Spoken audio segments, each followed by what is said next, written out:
Эмесе, урматтуу көрөрмандар, ГУВД Бишкек шаарынын командасы менен бүгүн датка командалары силердин алдыңарда. ГУВД Бишкек командасында биринчи номерде Молдокулов Темир, экинчи Айыпов Нурдин, Жакыпбеков Нурбек үчүнчү номерде, төртүнчү Толабалдиев Элдияр, бешинчи Тургунбаев Ержан, алтынчы номерде Алымов Айбек, жетинчи Байсубек Улуу Талайбек, Базаркулов Тату 8 номерде, Иманбеков Акбар 9 номер, 10-чы Исаков Ильяс, 11-чи Дөөлөткулов Едил жана 12-чи Алмазбеков Денислам. Команданын демөөрчүсү Бишкек шаардык ички иштер башкармалыгынын жетекчиси, милициянын генерал-майору Турганбаев Мелис Токтомамбетович, команданын жетекчиси Садыков Улан деген жигит. Силердин алдыңарда кызыл формачан ГУВД командасы. Датка командасы бул биздин Жумабаев Замир биринчи номердеги Талас командасынын капитаны, Датка командасынын Эгембердиев Атайбек экинчи номерде, Мырзанаев Чубак үчүнчү, төртүнчү Райкан Улуу Батыр, бешинчи Исраилов Тимур, алтынчы Кенжебаев Талгат, жетинчи Акбаралиев Кеке, 8 номерде Бейшебаев Мурат, 9-чы Алтымышев Марат, 10-чы Талантуулуу Адилет, 11-чи Шаршымбаев Минур жана Шаршымбаев Муса деген жигит, 12-чи номерде команданын жетекчиси Сатыбалдиев Алымкул, башкы машыктыруучу Турдубаев Амангелди. Амангелди кийинки 2 жылдан бери команданын башкы машыктыруучусу болуп жүрөт, убагында ойноп жүргөн белгилүү улакчыларыбыздын бири.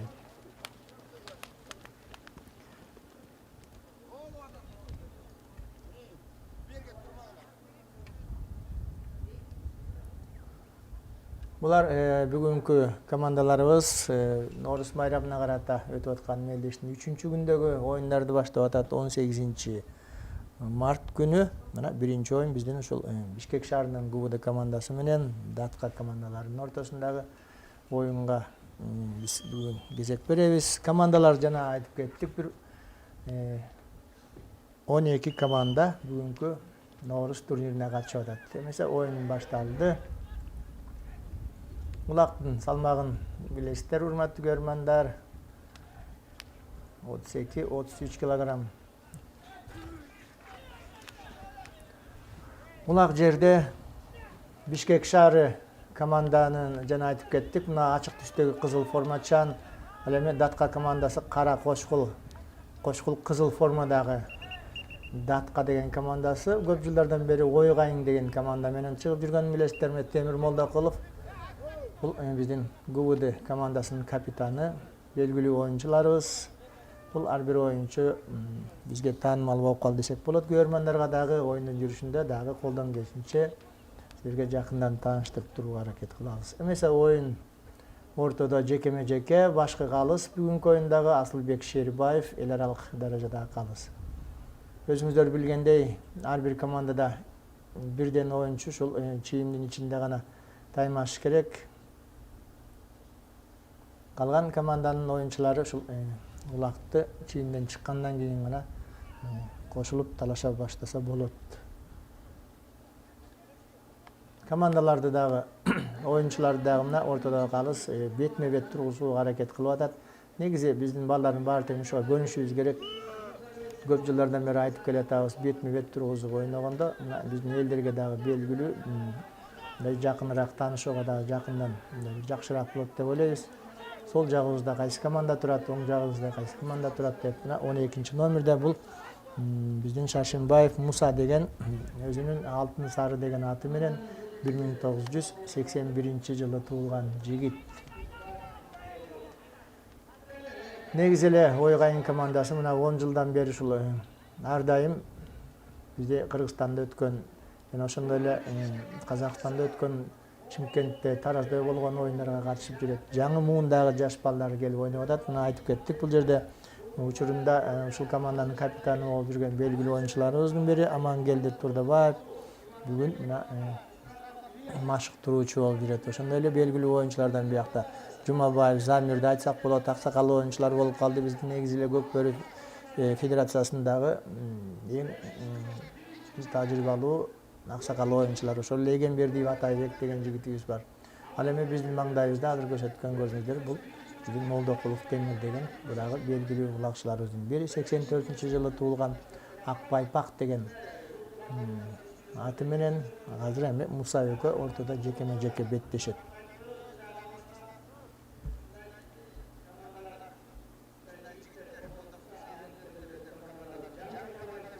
Birinci gündөгү оюндарда Датка командасы өзүнүн талаштан дагы bir командабыз Талас деген команда менен беттешип, бул оюнда биринчи оюнда ошол мелдешти ачып берген Норус турнирин Тилекке каршы бул команда өзүнүн оюна жетпей, күчтүүрөөк болуп калды. Атаандаштары 6-2 эсебинде жеңилип калган.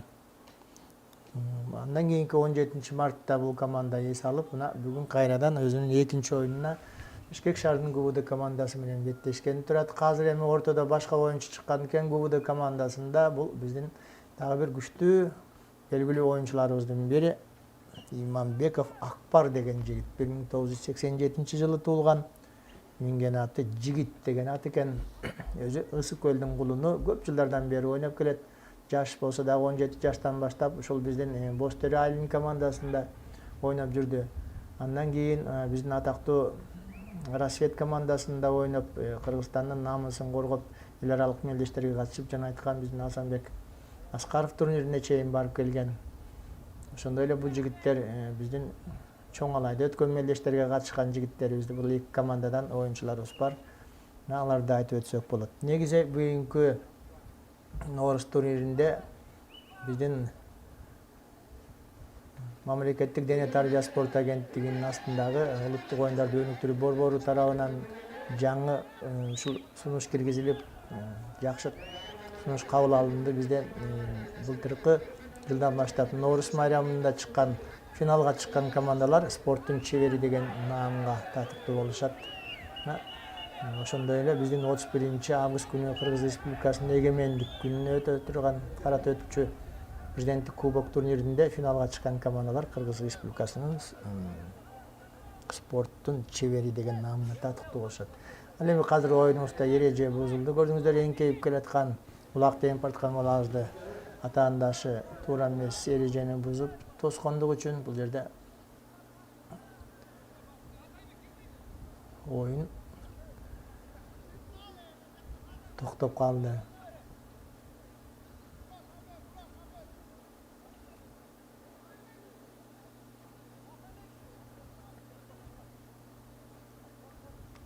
Датка командасында улак көрдүңүздөр, негизи эле бул биздин ар бир региондон келген командалардын өзүнүн стили болот. Ар кандай ыкмалары бар, өзлөрүнүн командасына көп жылдардан бери ойноп жүргөн ыкмалары бар.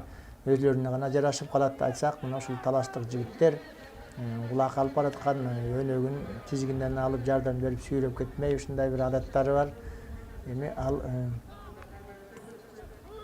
кайсыл учурда керек болот, пайдалуу, пайдасызбы, ал өзүнчө башка сөз. Бирок ошондой болсо дагы ушу талаштык жигиттердин улакты ушундай кылып жерден эңгенде такымга баска дагы бир өзгөчөлүктөрү болот. Минген аттары дагы күлүк, талаштык жигиттердин уч каяк болот. Негизи ушу талаштык командалардын оюндарын көрүү өтө кызыктуу. Көрөрмандар үчүн дагы талаанын баардык жерине чейин ушул бир эле жерде ойнолбостон жалпы ушул биздин 200 метр аралыкта тегиз айланып ушундай күлүк аттары менен кооз оюн көрсөтүп беришет. Азыр эми бизде ГУВД командасы чабуулга чыкты. Акбар экен жана айтып кеттик. Иманбеков Акбар. Улак өзү жана айтып кеттик. 33 килограмм 35ке чейин деп айтып жүрүшөт. Негизи бизде 32-33 килограмм деп жакшы оюндарды көрсөтүүгө дагы ылайыкталган. Тайгаз аңгарга түштүк, өңгө дагы алмак салмак чабуулдар болуп, балдарыбыз ушул улакты тайгазаңга салганга ылайыкталган салмак. Карагылачы көрдүңүздөр өзүңүздөр балдар, биздин эки команданын балдары бирдей чеберчилиги мыкты экенин көрсөтүп атат. Чаап бараты улак теңүүдө. Мына талаштык жигиттер кайрадан улакты алды.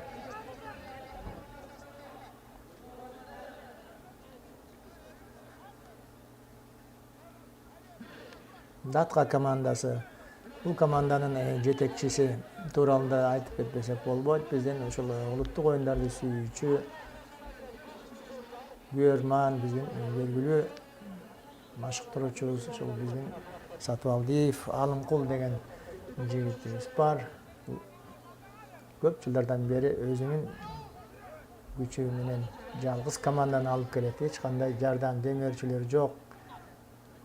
Ушундай жеке улуттук оюнду сүйгөн демөөрчүлөр менен командалар түзүлүп келет. Ушул балдарга рахмат айтып коюш керек. Кадыремне көрдүңүздөр, биздин ГУВД командасынын Тайгазан тегерегинде оюн кызуу учур болуп өттү. Жок, бирок сүрүп чыгарышты окшойт деп турабыз. Кайрадан айланып келатат. Бул биздин Датка командасы. Көрдүңүздөр, командалар кандай кызыктуу оюн көрсөтүп, бири-бирине тең экенин көрсөтүп турушат. 7-номердеги оюнчу Акбаралиев Кеке. Бул карагер атты минип, Кеке деген азыр эми жерге түшүп калыптыр. Улакчылар оюн учурунда улам бир башка аттарды минип чыга беришет, алмашып албетте. Ал эми ушул дегенде берген өзүлөрүнүн команданын тизмесинде ар бир баланын өзүнүн мурдатан минип жүргөн аттары бар. Улак азыр эми биздин оюн талаасынын четине чыгып калды. Ошол жерден биздин ортодогу калыс оюну токтотуп, балдарыбыз дагы, аттарыбыз дагы жаракат албасын деген ой менен оюнду кайрадан ортого алып келип таштап атат. Бул бир чети биздин жекеме-жеке оюнубуздун дагы өзүнчө жеке чеберчилиги бар. Күчтүү шамдагай ыкчам балдар дагы бир сыйра көрүүгө мүмкүнчүлүк берет. Улак ортодо. Молдокулов Темир деген жигит 1-номерде ГУВД командасында. Бул жигит да көп жылдардан бери ар кайсы командаларда ойноп келди. Негизи бул дагы биздин ушул атактуу Рассвет командасынан тажрыйба топтоп, ошол жерден өзүнүн улуу агалары менен чогуу ойноп, мына кийин өзү дагы мыктуу улакчылардын бири болуп, учурда ушул ГУВД командасынын капитаны болуп отурат. Негизи биз Бишкек командасына дагы жетекчилерине, биздин Бишкек шаардык ички иштер башкармалыгынын жетекчиси, милициянын генерал-майору Мелис Токтомонбетович Турганбаевга да чоң рахмат айтып коюшубуз керек. Ушундай эми жаңы команда түзүп биздин мелдештерге кошуп атканына албетте кубанычтуу. Жана да айтып кеттик, команданы түзүү, команданы алып жүрүш, ар бир мелдештерге алып барып ойнотуш өтө кыйын. Өтө кымбат турат. Мына көп эле мындай команда алып жүргө чыдай албайт экен. Көп учурлар болгон. 1 жыл, 2 жылдын ичинде командалар тарап жок болуп. Эми бул команданын келечеги эң болсун.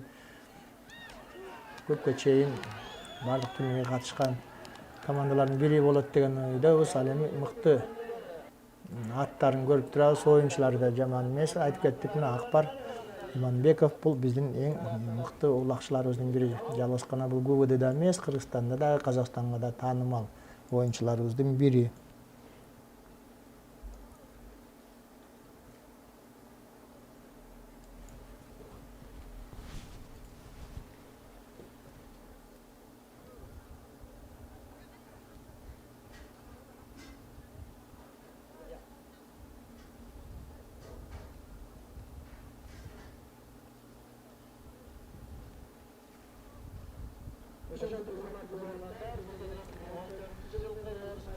Жекеме-жеке. Мына көрдүңүздөр, биздин Датка командасында Шаршембаев Муса жанатан бери өзүнүн мыкты чеберчилиги менен улак теңип атат. Акбар, муну жана айтып кеттик. Кечиресиздер, бул Темир Молдокулов экен.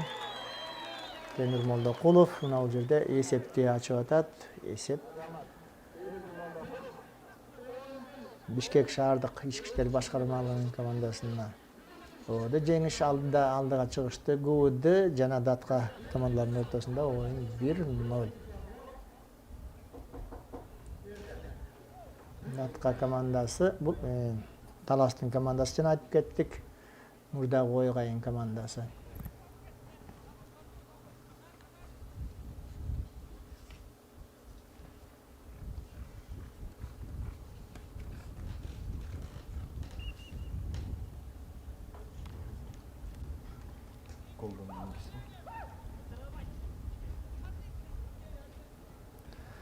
Ошентип Молдокулов Темир 1-0 ГУВД командасы алдыга чыкты. Улак кайрадан жерге ташталып ортодо. 4-номер бул Талабелдиев Элдияр деген жигит. ГУВД командасында.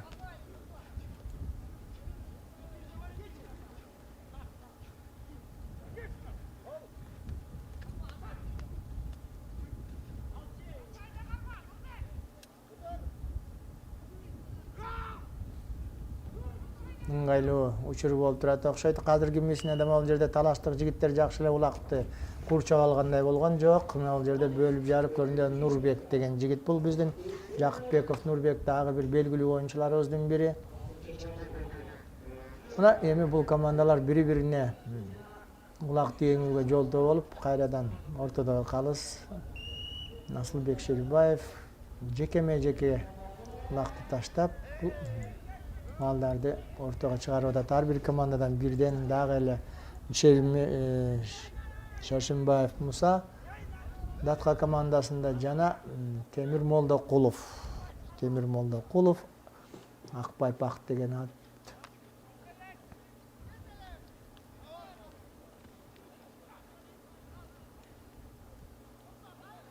Жакшы басты такымга талаштык жигит Муса Шашимбаев. Өзүнүн алтын сары деген аты, эгерде ошол аты жок, азыр башка.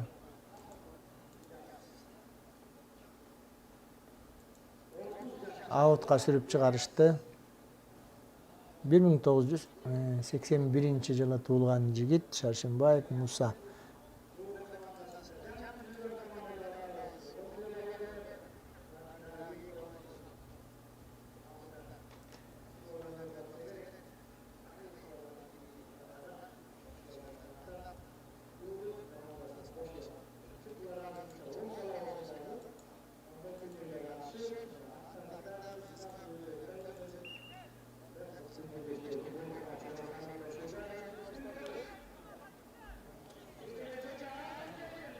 Кайрадан улак ортодо жекеме-жеке Темир менен Муса. Жок, азыр башка оюнчу экен. Бул жакта Атайбек экен. Мынакей биздин дагы бир белгилүү оюнчу Сегенбердиев Атайбек көп жылдардан бери бул биздин Кыргызстан курама командасындагы намысын коргоп жүргөн, бөрүлүү командасында ойноп өзгөчө Америка деген ат менен биздин жалпы көкбөрү сүйүүчүлөрүнө таанылган негизи өзү талаштык жигит. Мына эми өзүнүн туулуп өскөн Талас областынын Датка командасында ойноону чечти. Өзү дагы 1975-жылкы деп айтканбыз. Тажрыйбалуу оюнчуларыбыздын бири. Негизи эле бизде ушул Атайбектер баштаган, бизде 17 жыл мурдагы оюндар, 18 жыл мурда ушул Атайбектер баштап, мына булар эми 40 жашка жакындап калышты бул балдар. Кийинки жылдары биздин улагыбыз абдан эле жашарып баратат. 18 жаштан баштап бизге көзгө көрүнгөн мыкты улакчыларыбыз, негизи эң күчтүү оюнчулар 25 жашка чейин таанылып, ушундай стабилдүү 30 жашка чейин стабилдүү оюндарды көрсөтүп жүрөт. Баардыгы тең ушул биздин улагыбыздын дагы өсүп бараткандагы көрөрмөндарыбыз көбөйүп, улуттук оюндарды сүйүүчүлөрүбүз дагы мына жаш муундар өсүп чыкты. Мына ушул жылдан бери, 18 жылдан бери жаңы оюнчулар кечиресиздер. Азыр эми бизде улак кайрадан ГУВД командасында Татуу Базаркулов деген жигит өзүнүн аты менен жакшы эле сурулуп чыкты эле Тилекке каршы. Ал дагы өзүнүн оюна жетпей калды, максатына улак тайгазанга түшкөн жок. Улак жерде тайгазанын четинде жатат. Бул жерден дагы бул 1 мүнөткө чейин эгерде улак жерден көтөрүлбөсө, ортодо калыс өзү оюнду токтотуп, кайрадан жекеме-жеке оюнду башташы мүмкүн. Себеби бул жерде дагы биздин балдарыбыз дагы ушул жерден жаракат алып калбасын деп, аттарын дагы буттары кокустатып албасын деген ой менен кээ бир кезекте оюндар токтотуп коюп атат. Азыр эми улак оюн талаашынын сыртына чыгып кетти. Кайрадан оюн өзүбүз көргөндөй, билип калгандай жекеме-жеке.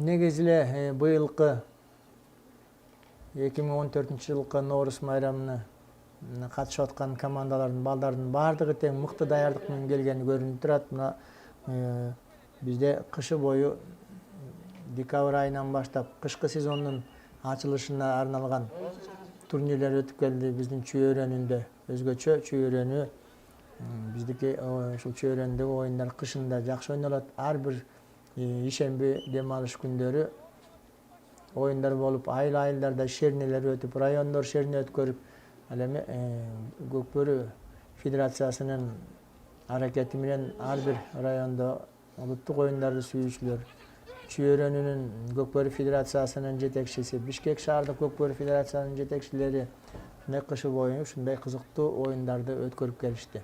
Андыктан балдар баардыгы тең ушундай мыкты даярдыкта десек болот. Аттары дагы кышы менен балдар кайсы командалар мына жаңы айтып аткан ГУВД командасы да түптөлүүдө баардык жактан балдарды караштырып, жакшы аттарды алып, демөөрчүлөрдүн жардамы менен ушундай даярдык менен бул Nooruz майрамына келишти десек болот. Кадыр эми кайрадан Иманбеков Акбар. Бул биздин биринчи таймдын аягына 20-19 минутасында эсепти дагы өзгөрттү, көбөйттү. 2-0 эсебинде биздин Датка командасы азырынча утулуп атат. ГУВД командасы 2-0 эсебинде алдыга чыкты биринчи таймдын акыркы мүнөттөрү.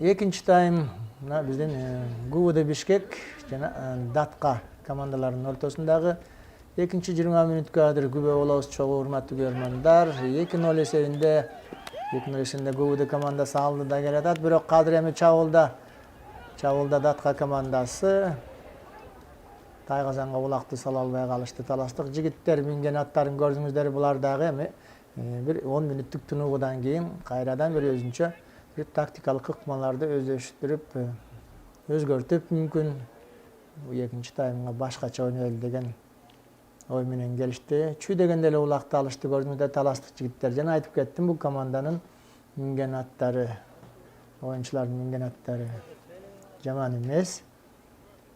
Оюнчулары дагы мына жаңы оюнчулар жана тажрыйбалуу эски оюнчулар менен кошо бул команда дагы кызыктуу оюндарды көрсөтүп атат. Жана да айтып кеттик, биринчи күнү бул өзүнүн Талас областынын чемпиону Талас командасы менен беттешип 6-2 эсебинде утулуп калды.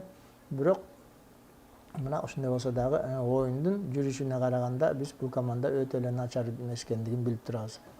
Азырынча 2-0 ГУВД командасы алдыда, улак ортого алып келип ташталат, жеке.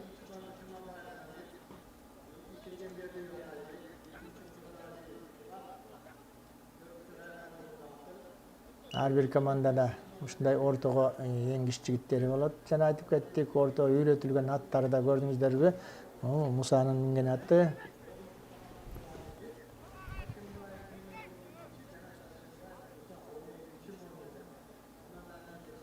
Алтын сары деген ат экен.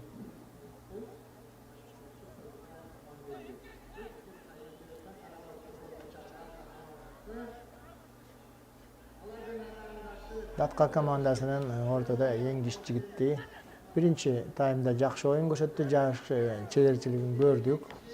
Команда ушул баланын улакчынын аракети менен чабуулга да чыгып аткан жок. Азыр эми улакты кайрадан Темир атаандашы жулуп алды. Ошону менен бирге оюн сыртына да чыгып кетти. Кайрадан оюн ортодо. Жеке.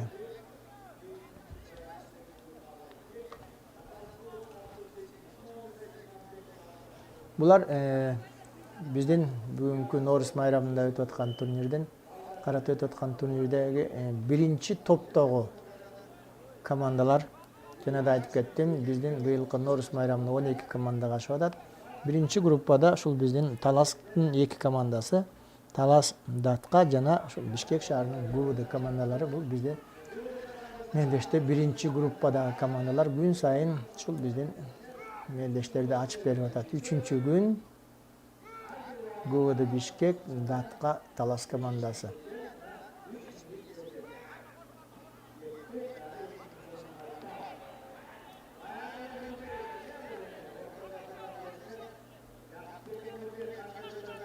Улак чийинен чыкты, көрдүңүздөр.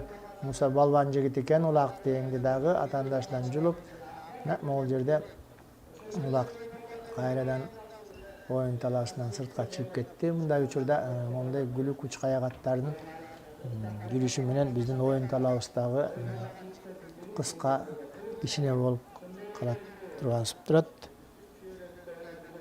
Бирок эми оюн кайрадан ортодон башталганы жакшы. Албетте 2-0 урматтуу көк бөлүүчүлөрүбүз биздин бүгүнкү оюнда кызыктуу оюну менен көрөрмандарга өзлөрүнүн чеберчилигин тартуулап турат. Алдыда дагы бизде 3-20 мүнөттүк бар.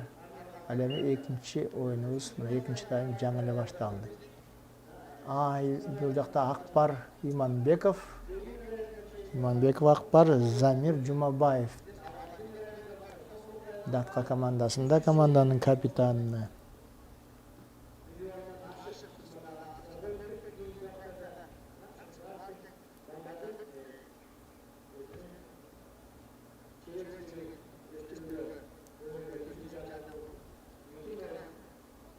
Бул эми оюндун эрежесине ылайык эки атаандаш бири-биринин атын күчүн да байкаштырып, улакка жакындатпай,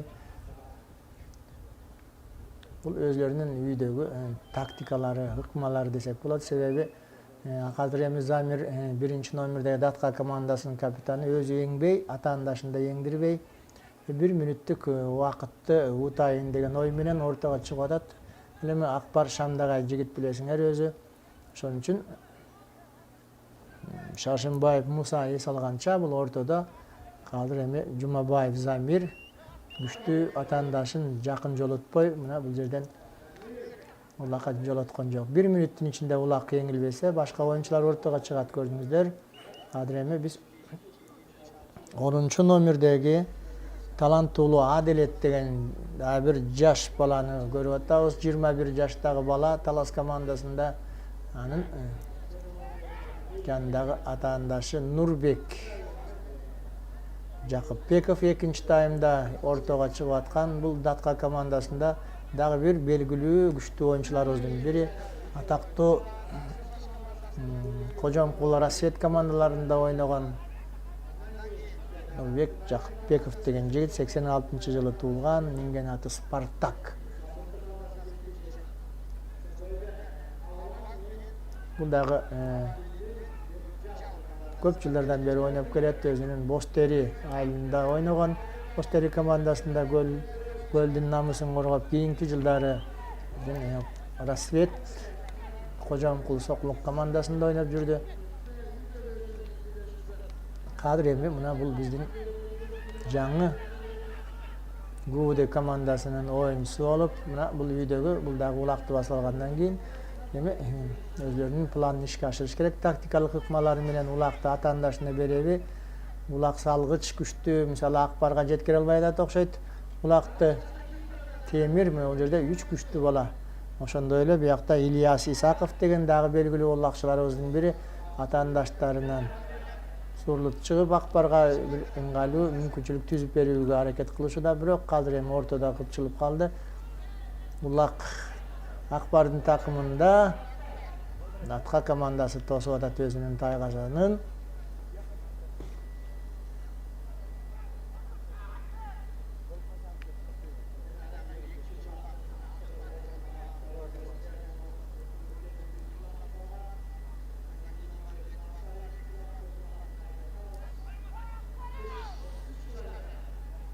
Темир Молдокулов команданын капитаны.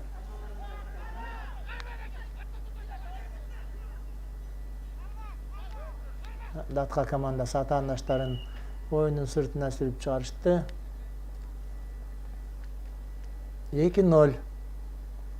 2-0 алдыда ГУВД командасы.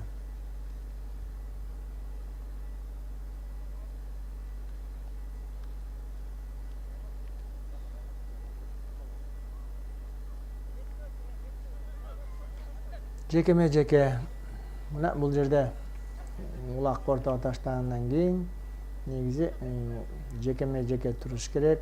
Өзүндө маданият деп эсептесек болот. Ар бир команда аны туура түшүнүп, оюнчулары биздин ойногонго да, көрөрмандарга да көргөнгө мындай бир жакшы ыңгайлуу болот, жакшы көрүнөт. Оюнда мына калыс оюнду баштоого уруксат бергенден кийин ышкырык болгондон кийин эңкейип каалагандай эң берсеңер болот. Азыр көрдүңүздөр Датканын жигити, бул жакта жанагы биздин жаш жигит Адилет деген бала.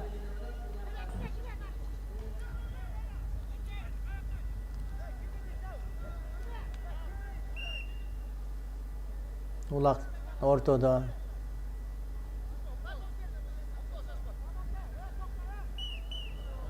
Бул жерден оюн токтотту. Көрдүңүздөр, чийимдин ичиндеги гана, эреже боюнча чийимдин ичиндеги эки бала гана аттарын менен бири-бирин кийип түртүшүп ойносо болот. Ал эми калган оюнчулар жөн гана туруш керек. Мунун дагы бул жаңы эреже балдарга. Ортодогу калыс Асылбек Шербаев 2 мүнөткө азыр жаза маамыга айдап атат атаандаштарын. Бул Датка командасы. Датка командасы бир оюнчусу кем болот. Муну ар дайым оюнчулар да билиш керек. Оюндун астында башка калыстагы бир сыйра айтып өтөт, инструктаж берип, 2 мүнөткө жаза маамыга кетти командасын артка тартып. Датка командасы эми 3 оюнчу. Бирок бул жерде 2 мүнөттүн ичинде аракет кылыш керек. Эржан деген жигит, бул 5-номер Тургунбаев, Чагылган деген аты менен тезирээк улак теңүүгө аракет кылыш керек. Болбосо Датка командасынын оюнчусу Адилет өзү эңип такымга басып алса, бир 2 мүнөттүк жанагындай бир оюнчусу көп болсо дагы ал убакыт бүтүп калса эч кандай натыйжа бербей калышы мүмкүн. Кадыр эми Эржан улакты жакшылап көтөрөрбү, жокпу? Улак жерге түшүп калды, бирок көрдүңүздөр, ал дагы жулуп алды атаандашынан. Улак жерде. Нурбек кадыр эми Акбар минген экен, бул Спартак деген атты. Эржан да улак. ГУВД Бишкек командасы азыр эми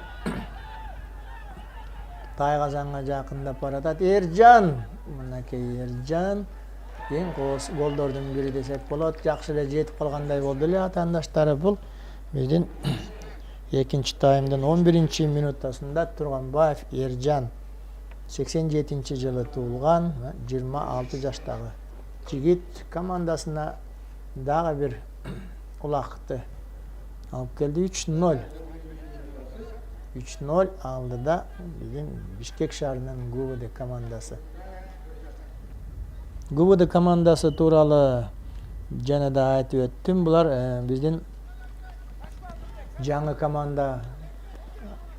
Булар дагы биринчи оюнда ГУВД командасы дагы Талас командасына өзүнүн группасында жана айттык, дагы бир Талас командасы бар. Ал командага 6-2 эсебинде утулуп калган. Бүгүн мына бул командалар өзүнүн группасындагы экинчи орун үчүн беттешип атат. Элдештин жүрүшү боюнча бизде эреже боюнча 12 команда 4кө бөлүнүп, 4 топко бөлүнүп ойноп атат. Ар бир топто биринчи орунду ээлеген командалар гана жарым финалга чыгышат. Мына ошондой 12 команда ойногондон кийин бул командалар өзүнүн группасында намыс үчүн ойноп атат. Акыркы орунду ээлеги экинчи орундагы татыктуу болсо керек деп ойлойбуз. Албетте группаларда экинчи орун жана бир жеңиши менен үйлөрүнө качса, албетте бул дагы өзүнчө бир сыймык болуш керек. Жаңыдан түзүлүп аткан команда. Эгерде башка турнир болсо мүмкүн бардык командалар бири-бири менен ойноп чыкмак. Бирок ага Кудай буйрса ага да жете бербиз. Азырынча убакыттар ансыз да бир жума бою ойноп атышат бул жигиттер. Аттары да чарчайт. Бул биздин 3-күнү болгон оюндар. Ар бир группадан чыккандан кийин бизде жарым финалдык оюндар болот 19-унда. Андан кийин бир күн эс алып 21-inde Noruz күнү бизде финалдык беттешүүлөр 1-2 орун үчүн жана 3-4 орунга 2 оюнубуз бар. Улак кайрадан көтөрүлдү. Дагы эле көрүп атасыздар, Датканын жигиттери улакты жакшылап атат. Атайбек, бул Эгембердиев Атайбек 30 жаштагы жигит.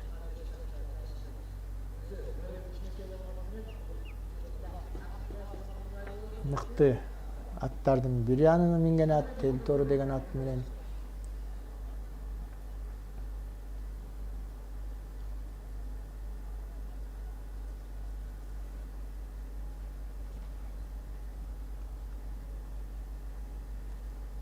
Улак ортодо кайрадан Акбар менен Атайбек.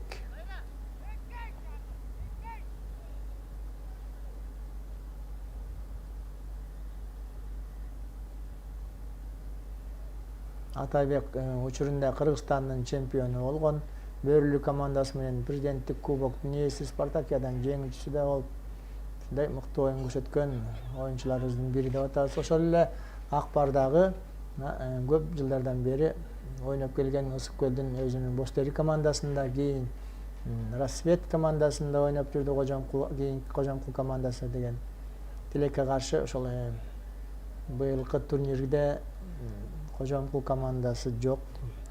Эң өкүнүчтүү, күчтүү, атактуу, тарыхта калган эң Кыргыз Республикасынын биринчи чемпиону, Чүй областынын биринчи чемпиону Рассвет командасы тарап кеткени бул биздин Көкбөрү Федерациясы үчүн өтө өкүнүчтүү, кемчилик болуш керек деп ойлойм.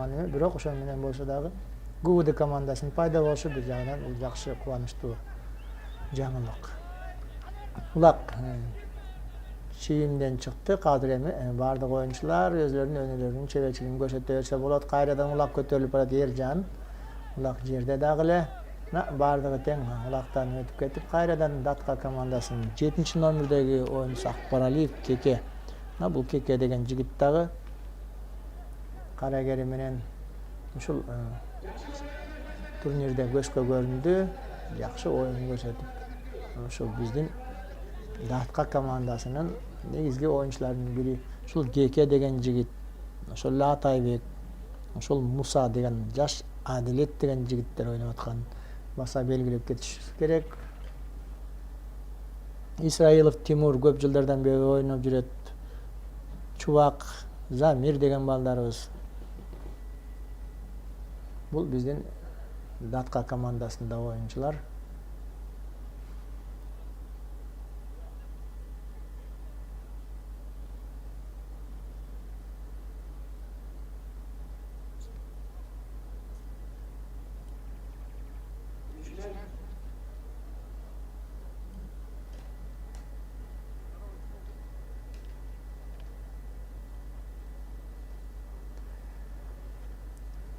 Улак эми мына кайрадан ортого алып келди. Жекеме-жеке 4 номердеги Балдиев Элдияр деген жигит. Элдияр ГУВД командасында жана анын атаандашы Атайбек Эгембердиев.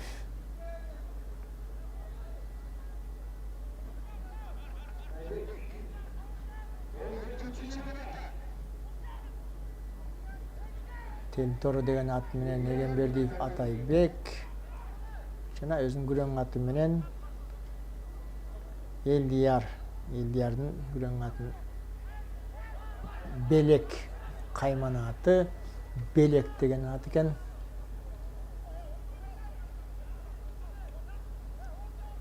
Атайбек улакты басып алды такымга. Мына быйылкы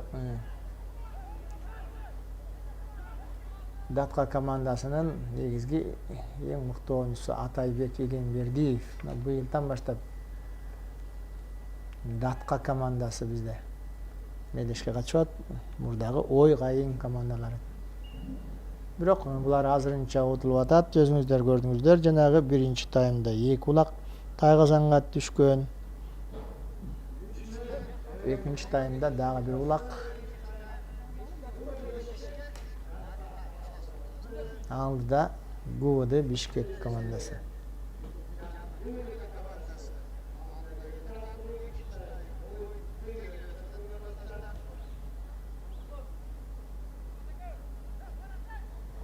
жекеме-жеке. Эми Темир Молдокулов чыкты. Атайбекке каршы. Жок, бул Замир экенин кечиресиздер. Жумабаев Замир.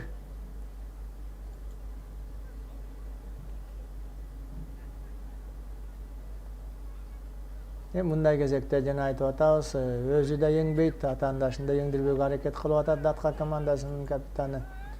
Ал эми өзлөрү бул команда утулуп аткан унуп калды окшойт. Бул жерде бардык балдар аракет кылыш керек. Негизи эле мен ар дайым айтып келем, кийинки жылдары бизде улакчыларыбыз да жашарып кеткендигин, аттарыбыз да күлүк, өтө учкаяк күчтүү аттар пайда болуп, жана да балдарыбыздын чеберчилиги өсүп, бардык 10 бала, 12 бала жеңиш керек деген ойдобуз. Ошондой эле бардык оюнчуларыбыз да ошондой эле ой менен аракет кылышууда. Кээ бир айрым командаларыбызды айтсак, бардык 12 бала тең жеңет, 12 бала тең чабуулга чыгып, тайгазанга улакты салып, койгону чебинде аракеттери бар. Жакшы койгону чебинде мыкты өздөштүрүп алган. Башкача айтканда, ар тараптуу, универсалдуу оюнчулар болуш керек. Бул азыркы мезгилдин, замандын талабы. Көкбөрү оюнунун бул биздин экинчи таймыбыз дагы аягына чыкты. Ошентип 3-0 эсебинде Датка командасы жана ГУВД Бишкек командаларынын ортосунда 3-0 эсебинде Бишкек шаарынын көкбөрүчүлөрү алдыда келатат.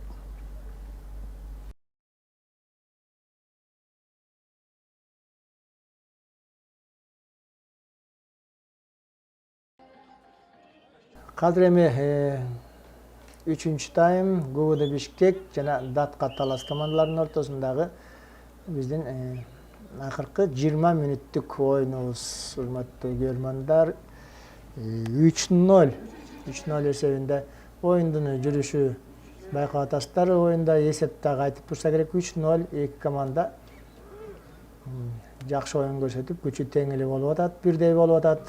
Бирок ошондой болсо да албетте оюн бир команда жеңет.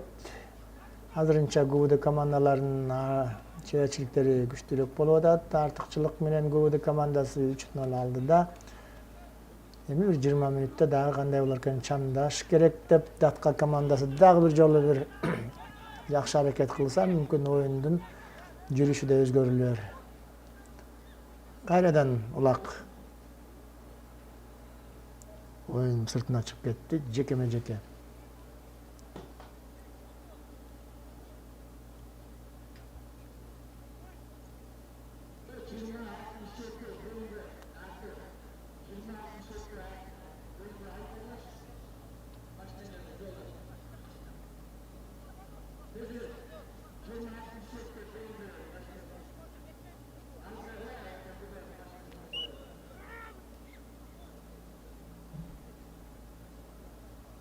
Иманбеков Акбар, ГУВД командасында жана Шаршембаев Муса.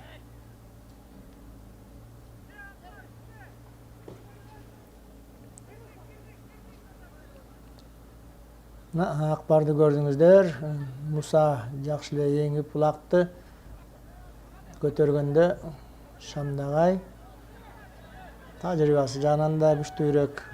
Акбар жабышып калды улакка, эми көрөбүз кимиси алар экен улакты. Ал ортодо оюнчулар алмашып атат. Бул жерде Талас командасы улакты басып алып чабуулга чыкса, демек чабуулчу оюнчу чыгыш керек ортого. Ал эми ГУВД командасында улакты алдырып койдук окшойт деген ой менен чабуулчунун ордуна коргоо чебине жарай турган мыкты күчтүү ат менен балбан билек, чоюн билек оюнчу чыкты. Бирок улак дагы эле ортодо, көрдүңүздөрбү, катуу таймаш болуп атат.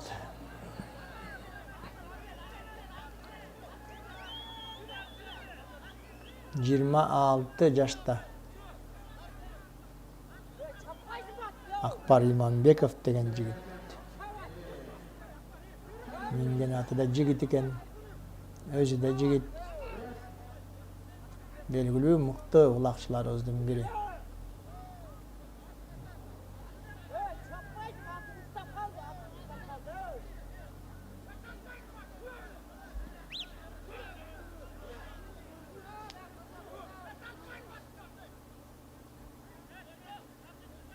Gördüңүздөрбү кандай катуу таймаш болуп атат эки жигит бири-бири менен сынашып атат. Кимиси улакты алып кетер экен азырынча, бир кичине болсо дагы. Бул Датка командасынын оюнчусу Муса Шашимбаев да улак жакшыраак такымга басылган деп айтсак болот. Ошону жакшы мына кайрадан жулду жакшылап басып алып, анан командасы менен бирге чабуулга чыгат деген ойдо.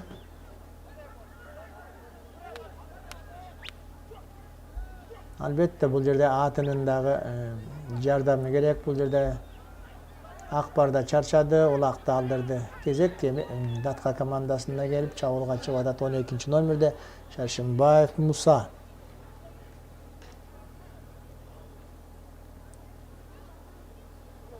Gördüңүздөрбү, берки жаңы команда деп атканыбыз менен бул жакта Байсубек уулу Талайбек, Темир Молдокулов өнөгү менен бирге атаандаштарын аутка сүрөп чыгарышты. Улак кайрадан ортого ташталат, жекеме-жеке.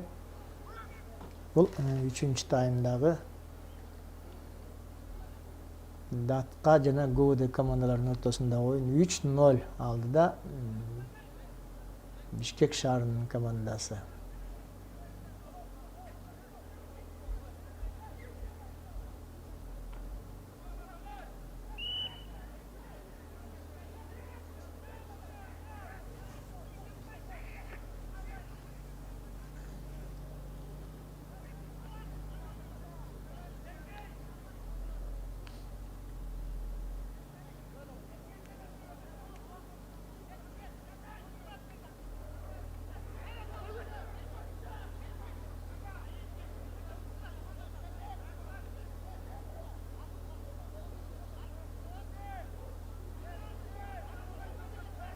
Мына бул жерде дагы жанагыдай эле көрүнүш болуп атат. Бул жолу Темир Молдокулов басып алды улакты. Бишкек шаарынын командасынын капитаны.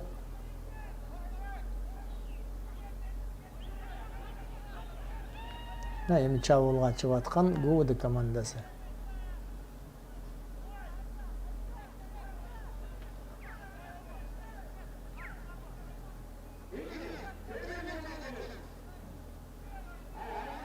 Бул жерде ГУВД командасынын оюнчулары азыр эми атаандаштарын бирден тосуп, кийип, жол ачып беришет.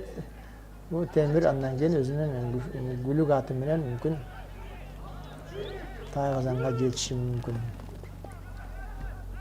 Жок, көрдүңүздөр, Датка командасынын аттары дагы мыкты экенин, учкай аттар жана айтканбыз, Таластын аттары абдан гүлүк болот.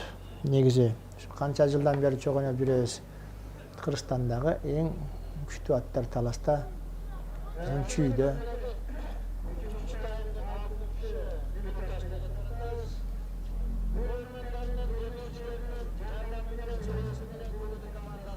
Улак ортого алып келип ташталыш керек. Бул дагы эгерде алып келатып улакты утулуп аткан команда өздөрү эле барып улакты алып келиш керек. Негизи улак кайсы оюнчунун колунан болуп аутка чыкса, ошол команданын оюнчулары алып келиш керек улакты. Кайрадан жекеме-жеке.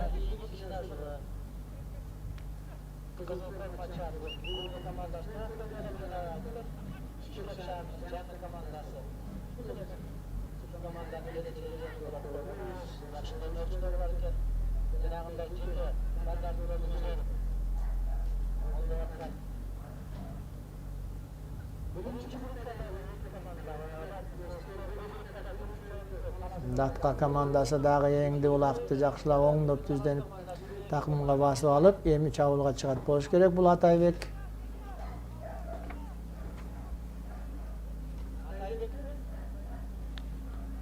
Кеттик эмесе Датка командасы.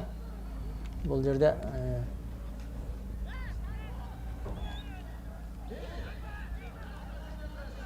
өнөктөрүнүн жардамы керек болуп атат. Датка командасынын оюнчусу улакты Атайбек жалгыз болуп атат. Көрдүңүздөрбү? Бул жакта Нурбек Жакыпбеков тосуп жүрөт. Айткандай эле оюн талаасын сыртына сүрүп чыгарышты. Бул жерден ГУВД командасы дагы оңой эмес экенин көрүп турасыңар. Аттары дагы тажрыйбалуу оюнчулардан түзүлгөн ГУВД Бишкек командасы.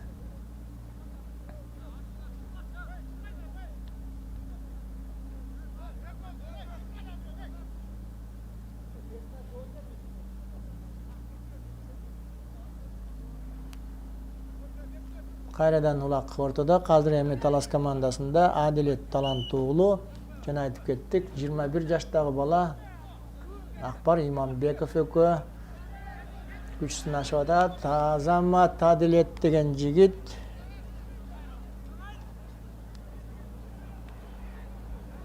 10 номердеги жаш оюнчу. Кудай буйрса ушул баланын келечеги мыкты улакчы болот деген ойдобуз. Датка командасынын мына жаш жаңы муундагы балдары дагы пайда болуп, негизи эле жана айтып кеттик, Сатыбалдиев Алымкул быйыл жаш балдар менен команда түзүп, арасына 1-2 тажрыйбалуу оюнчуларды кошуп койгон. Команданын атын дагы алмаштырып, Ойгайың деген өзүнүн айылынын атын мына Датка деп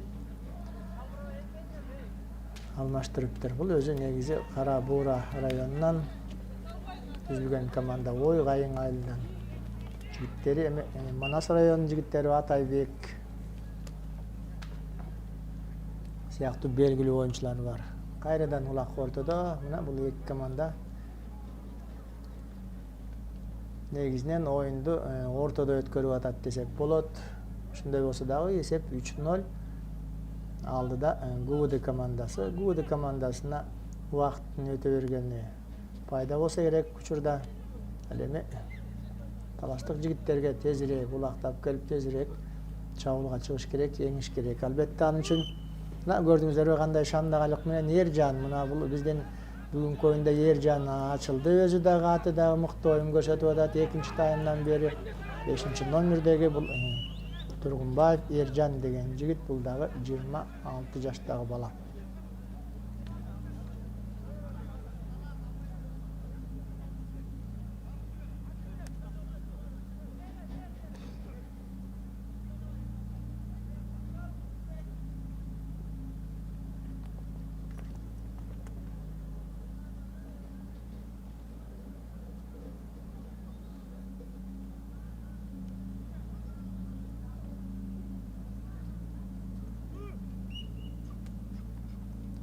Мына көрдүңүздөрбү кандай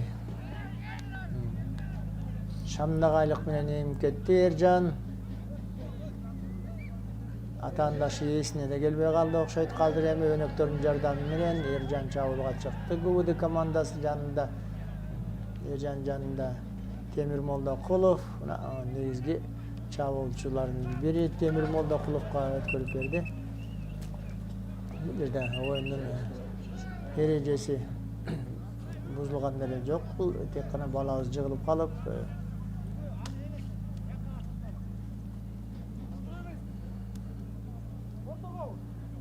талаштык жигит ордунан жаракат албаса экен деген ой менен ошол жерде оюнду токтотуп койду.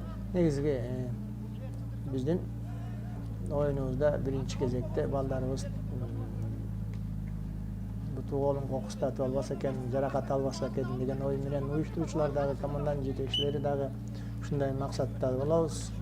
Аны биздин улакчыларыбыз дагы туура түшүнөт. Албетте ГУВД командасы чабуулга чыгып бараткан жакшы ыңгайлуу учурду биз токтотуп койдук деп биздин калыстарга дагы өзлөрүнүн нолорун айтышы мүмкүн. Бирок жана да айтып кеттик, биринчи кезекте биздин балдарыбыздын ден соолугу керек. Оюн кайрадан ортого алып келип ташталат. Улак 3-0.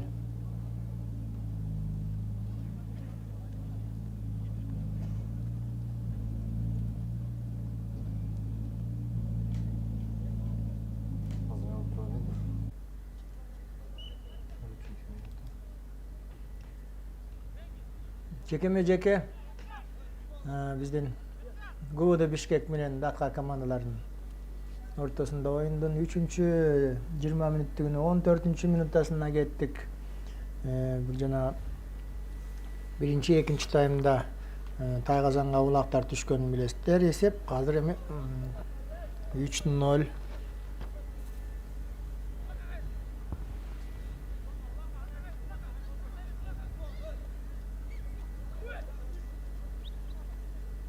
Жана да айтып кеттик, бул эми биринчи группадагы оюндар. Ушуну менен группалык оюндар бүтүп атат. Бүгүнкү биринчи группадагы оюндарда Талас командасы бул жерде биринчи орунду ээлеген. Талас деген командасы датка эмес. Талас командасы кадыр эми кайрадан Эржан Адыр улакты алды. ГУВД командасы жана айтып кеттик, бул оюнда мына бүгүн биринчи кезекте ушул Акбар, ошо Эржан деген жигиттер, Темир Молдокулов жакшы оюн көрсөтүп атышат акырын. Могу жерден мынакей Шамдагай жигиттерибиз аттан куласа дагы өзүнчө эле каскадерлор сыяктуу кайра ордунан тура калып эч нерсе болбогондой атка минип атат.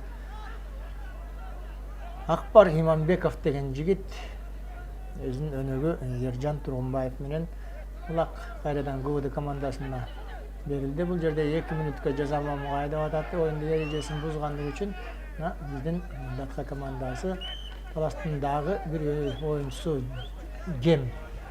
Чабуулда ГУВД командасы Акбар Иманбеков өнөктөрүнүн жардамы керек болуп атат окшойт. Бул жерде экөөлөп ал жакта Нурбек жок. Мына өзү эле карагыла өзүнүн ыкмасында байкадыңыздар. Акбардын бул кезектеги 18-минутта дагы түшкөн улак экен. 18-минутта 4-0 ГУВД командасы. Бул биздин 18-марттагы Көкбөрү боюнча мелдештин Норус майрамына карата өтүп аткан мелдештин биринчи оюну 18-марттагы 4-0 алды ГУВД командасы. Акыркы 2 мүнөттөй убакыт калды. Бул жерден эми Таластын датка командасы аргасынан жеңилүү ызасына ээ болуп атат. Айла жок убакыт бүтүп баратат. 4-0 эми булар кууп жете албаса керек атаандаштарын. Ошондой болсо дагы алдыда дагы 2 мүнөттөй убакыт бар дедик. Балдар дагы чамдап оюндун аягына чейин өздөрүнүн чеберчиликтин тартуулап атат. Кечириңиздер, кайрадан датка командасы чабуулда акыркы чабуулдардын бири болуш керек. Бул биздин 8-номердеги Бешебаев Мурат.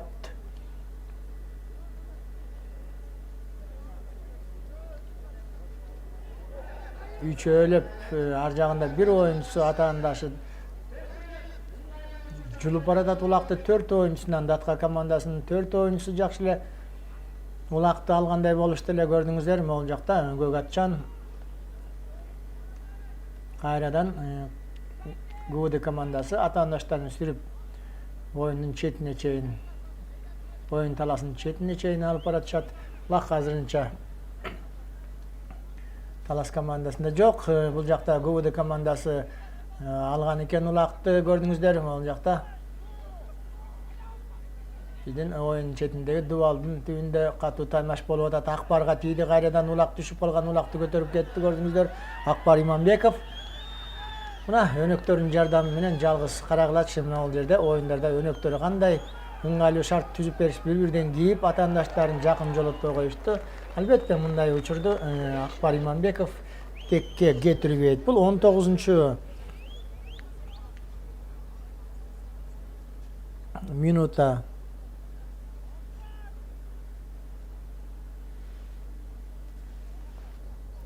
Акбар Иманбеков 18-минут экен бул да кечиресиздер. Бул биздин акыркы минуталарда түшкөн улак Иманбеков Акбар. ГУВД командасы жана датка командаларынын ортосунда оюндун соңуна чыгып калды. Ортодо калысы Асылбек Шерипбаев кайрадан оюнду баштады. Улак ортого түшкөндөн кийин көрөсүздөр. Дагы эле даткалык жигиттер улакка биринчи тийгендей болуп атат, жеткендей, бирок улак жерден көтөрүлгөн жок. Азыр эми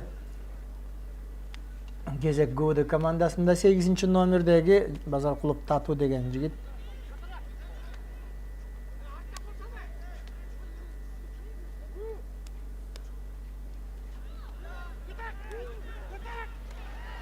6 номердеги Алымов Айбек.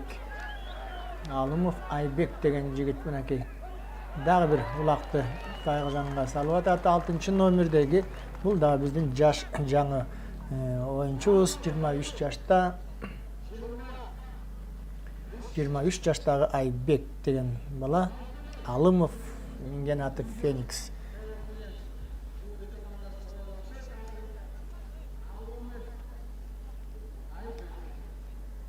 5-0.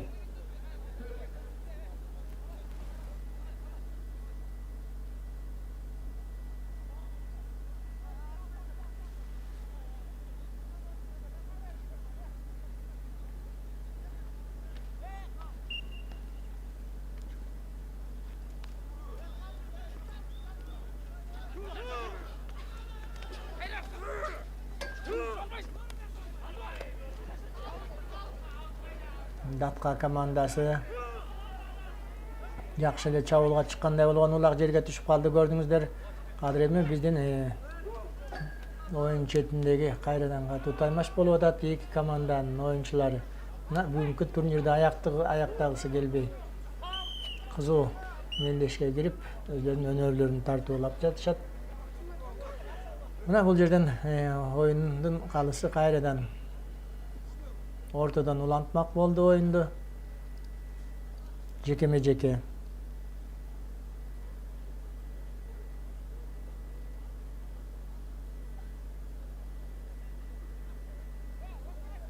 Биринчи номердеги Жумабаев Замир Датка командасында. Жок, Атайбек чыкты окшойт, оюнчу алмашты. Азыр Атайбек чыгып атат. Игенбердиев Атайбек Датка командасында жана Иманбеков Акбар. Эки тажрыйбалуу оюнчу. Акбар жана айтып кеттик, 26 жашта оюнчу. Ал эми Атайбек 39 жашка чыгып калды. 75-жылы туулган.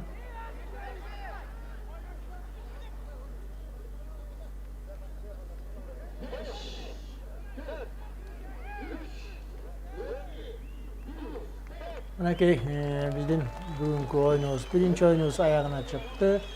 Ошентип, урматтуу көрөрмандар,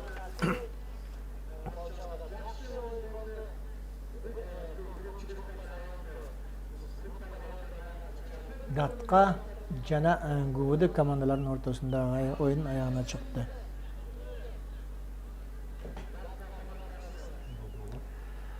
6-0 эсебинде биздин ГУВД командасы жеңишке жетишти. Бул биздин кызыл форма чанслерин алдыңарда келаткан ГУВД командасы өзүнүн биринчи турниринде жаңы команда 2 оюн ойноп, 1 оюнда утулуп, 1 оюнда жеңип, бүгүнкү Норус майрамына өзүнүн салымын кошуп атат.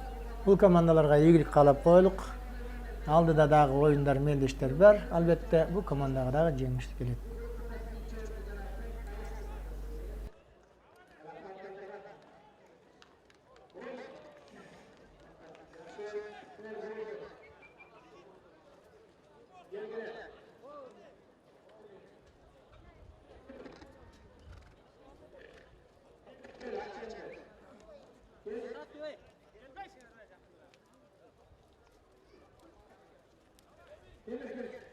Ой!